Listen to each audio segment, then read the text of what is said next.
Hi there, and welcome to Readlee.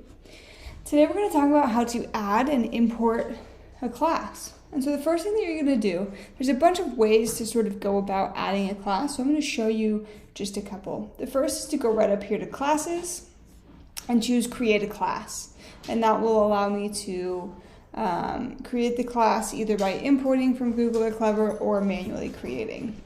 I can also, from my assignments homepage, simply click on the plus with any assignment that I want to assign to, and I'll go all the way to the bottom and I can create a new class. So I can set up my first assignment and then I can create a new class this way. I'm going to do it this way. And so as I've said, there's 3 options. We're going to go through each of these options. Feel free to skip through on the video to find the option that makes sense for you. The first option is to import from Google Classroom. So if you've signed up with your Google email, this will recognize everything that's in your Google Classroom. And so I have 3 classes: test class, new class, and English period 2. And this will allow me to choose all of the classes if I'd like to import them, or just a couple.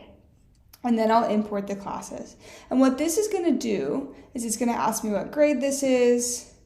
I can also choose whether I want to collect the student email and the student name. If I do not choose these, they're not going to come over with that information, so we do recommend toggling those on, but you have those options for privacy. And then I'll save the class, and I'll do that for all of my classes. And what this import is going to do is it's going to pull over the information of my students. So it will pull over their names so that when I go to look at these classes, I will be able to see the students' names and know that they're in that class. Now they're going to stay gray until they have logged onto the platform for the very first time. And so once that has happened, they'll show up as black, and then they're a regular student, but it will pull all the information in so I don't have to set up their accounts for them. It will be associated with their Google email and really simple.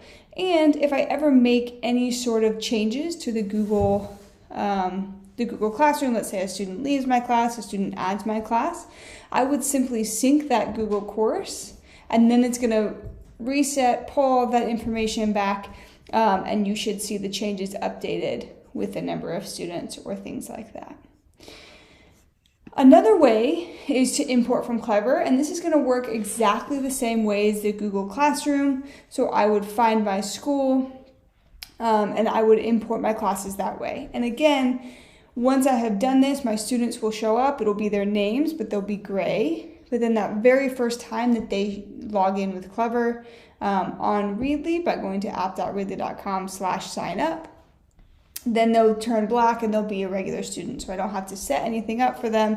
It will connect them to my account through Clever, and they should be ready to read.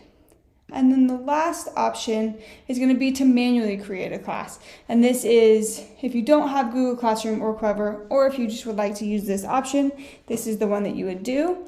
I'm going to do History period 3, and I'm going to create my class. And this is going to ask me the grade level of my students, and then here's the class code. And so we've set this up so it should just pull different sort of easy to use words and put them together. So I think Gig Ally Rug is a good one for me. And again, you have the option here to collect the student name and email or not. And so I've set up my class and I'm ready to go. And now I can go to History period 3 and I can either share this class code or share this invite link with my students.